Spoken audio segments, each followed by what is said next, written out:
Քրիստոս ծնավ եւ հայտնեցավ։ Այս ավետիսը դարեր շարունակ թնդում է մեր լեռներում ու մեր տներում։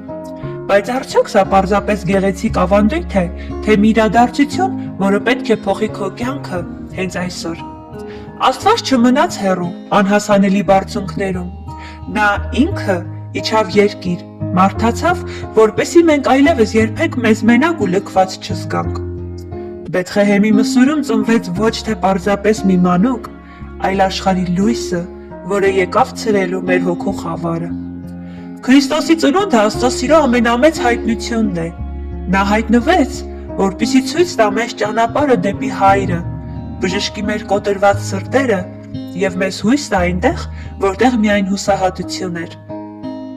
Սա հանդիպման հրավեր է, Աստծո եւ մարդու հանդիպման։ Այսօր երբ լսում ես Քրիստոս ծնավ եւ հայտնեցավ, պատասխանիր քո սրտի խորքում, ձեզ եւ մեզ մեծ ավետիս։ Թույլ տուր, որ նա այսօր ծնվի քո հոգու մեջ, բերի խաղաղություն քո տանը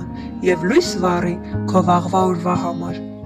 Քրիստոս ծնավ եւ հայտնեցավ, օրհնյալ է հայտնությունը Քրիստոսի,